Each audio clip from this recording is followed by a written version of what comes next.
OK, alors on vient de faire un sens de ce que ça veut dire intégrer une 2 forme sur une région de R2 et aussi intégrer une 3 forme sur une région de R3. La chose qui est la plus subtile et intéressante sur le point de vue d'application, par contre, ça va être ce qu'on va commencer à voir dans cette capsule ici et puis dans les quelques capsules à venir.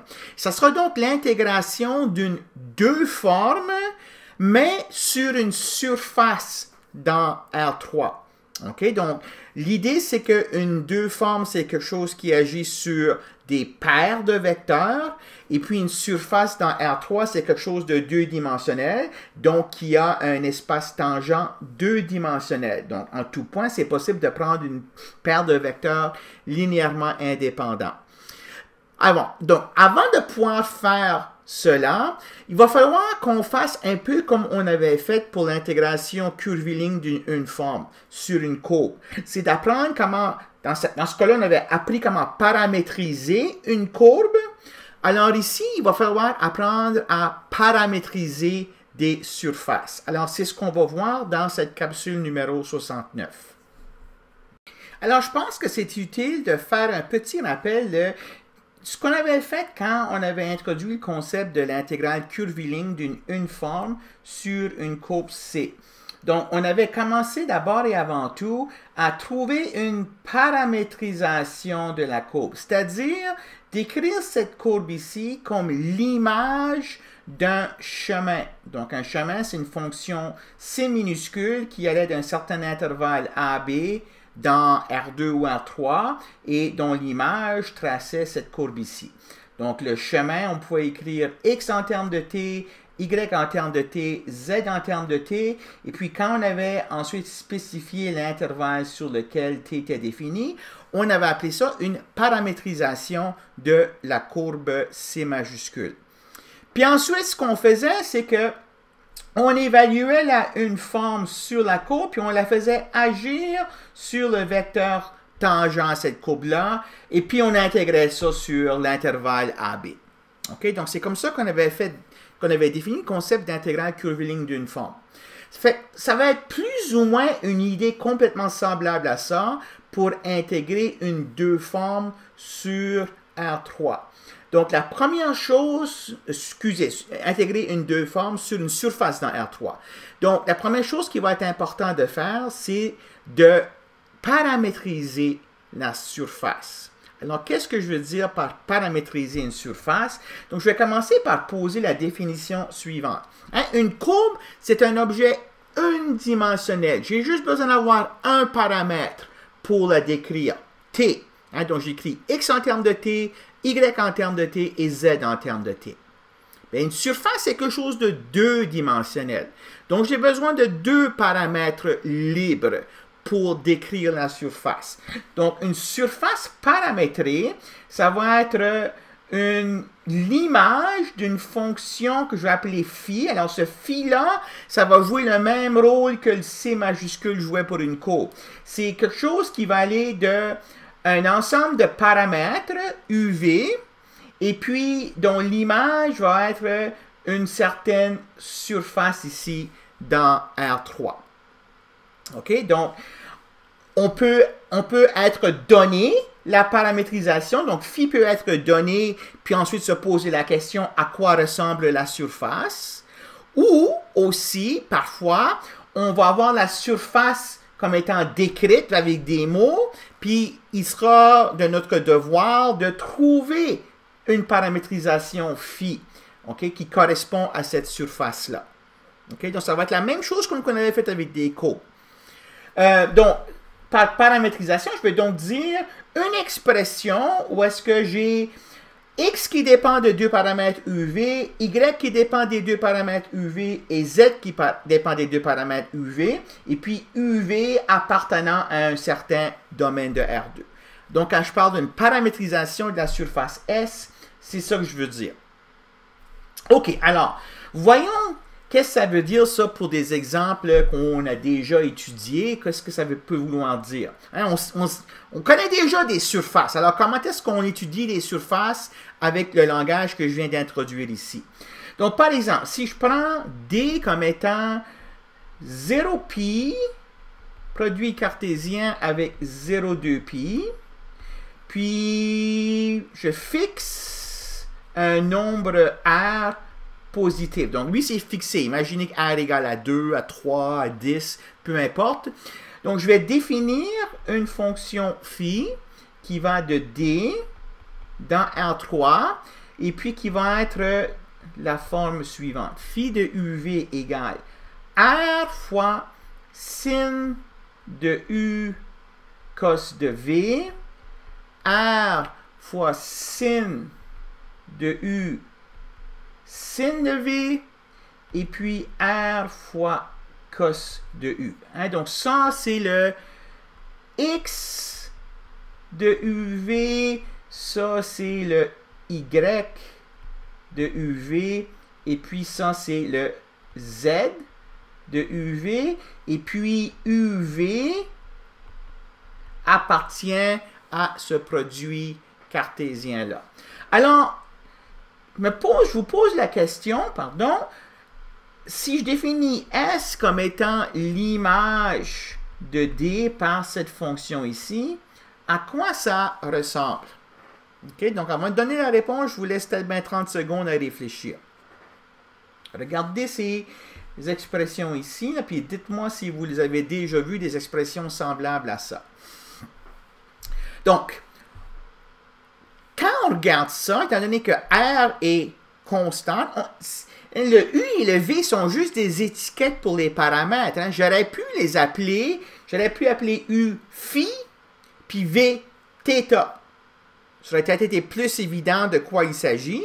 Ce sont les coordonnées sphériques.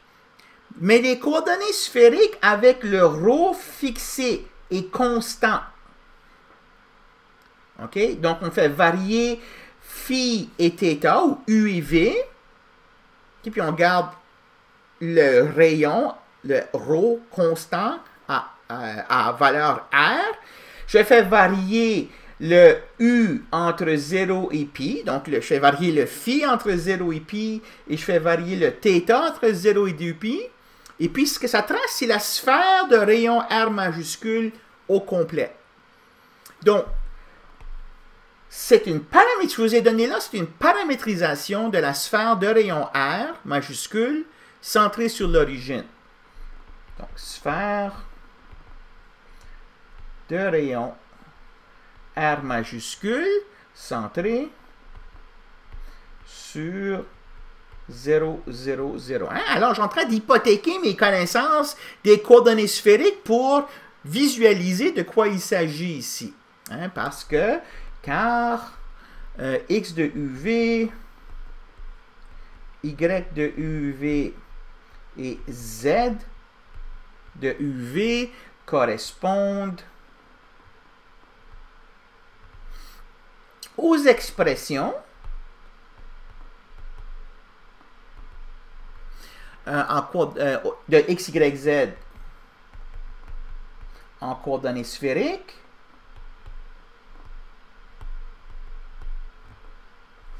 avec ρ égale R fixé, puis U correspondant à phi, puis V correspondant à θ. Hein, donc, cette surface-là, dans R3, c'est tout simplement une sphère de rayon R centrée à l'origine. OK? Alors, donc voilà une paramétrisation de cette sphère-là. Okay? Si j'avais voulu paramétriser une portion de la sphère, seulement, par exemple, juste l'hémisphère nord ou juste l'hémisphère sud ou autre combinaison, alors j'aurais pu me servir des mêmes expressions ici, mais par contre, avoir un domaine D ici différent, correspondant à l'étendue des variables U et V, ou phi et θ, correspondant à la portion que je considère. Okay? Donc, voilà une manière de paramétriser une sphère de rayon R centrée sur l'origine. Considérons un autre exemple ici. Si je vous demande la surface Donc ici, je vais vous donner la surface, je vais vous donner la paramétrisation, et puis je vous demande c'est quoi la surface. Donc la surface paramétrée, phi de UV égale à UV U au carré plus V carré, puis je vous dis que UV appartient à R2 au complet.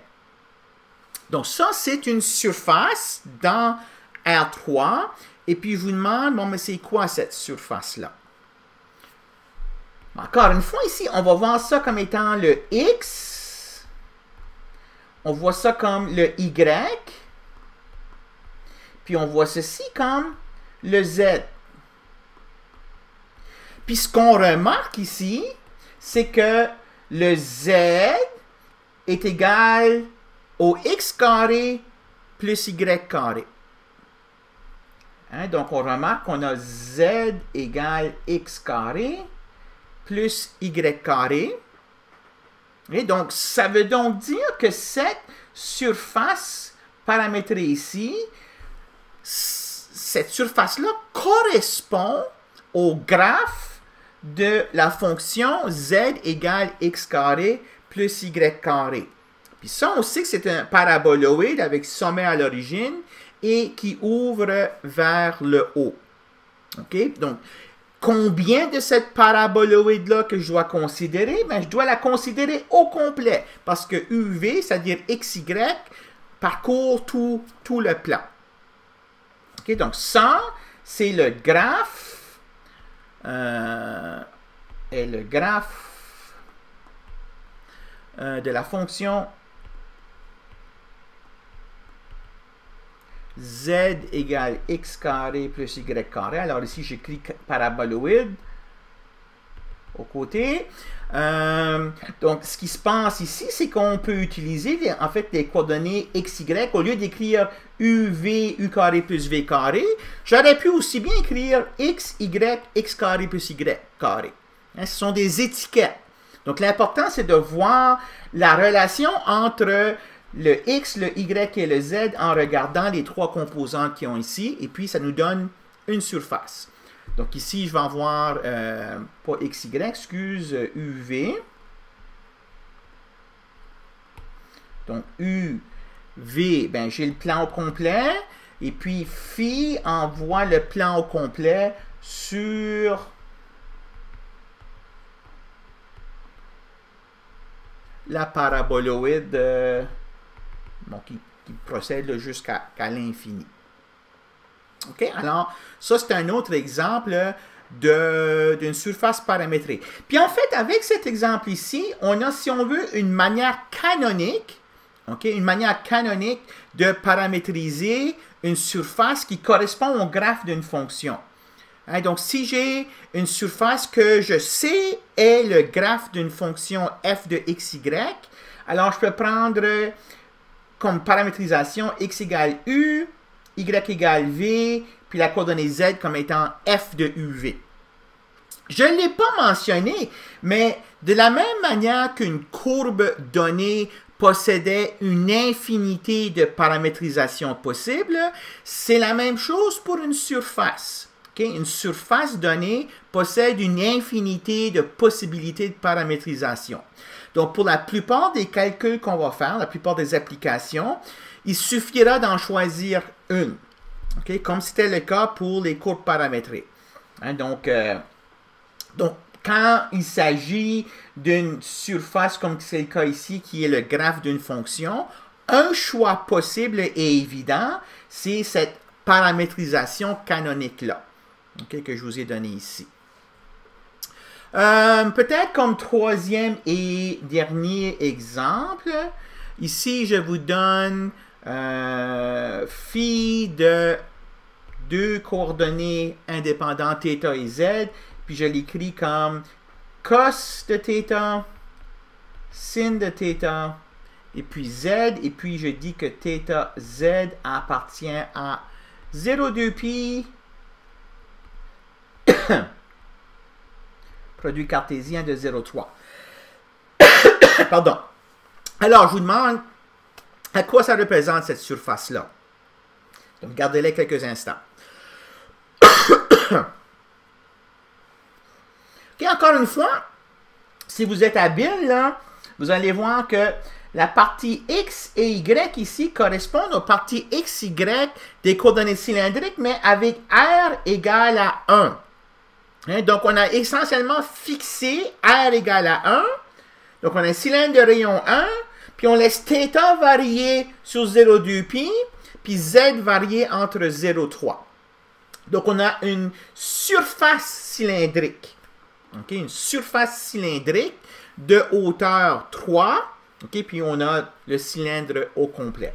Alors, si j'avais à dessiner ici,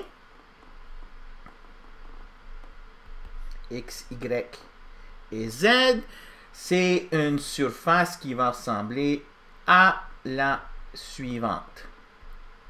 Okay. Très important ici, là, quand je parle de cette surface-là, là, je parle de la paroi extérieure. Hein? Le haut et le bas, là, ils sont vides. Okay? C'est pas comme une canette. C'est pas comme une canette. Hein? C'est une feuille de papier que j'ai tordue comme un cylindre.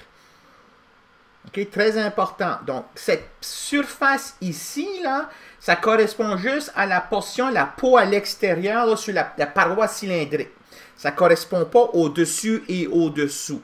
Okay? Donc, c'est vraiment là, un cylindre qui est vide ici. Donc, voilà pour ceci. Encore une fois, comme j'ai déjà dit dans plusieurs capsules, il y a plein d'exemples que vous pouvez essayer par vous-même dans la liste des exercices suggérés.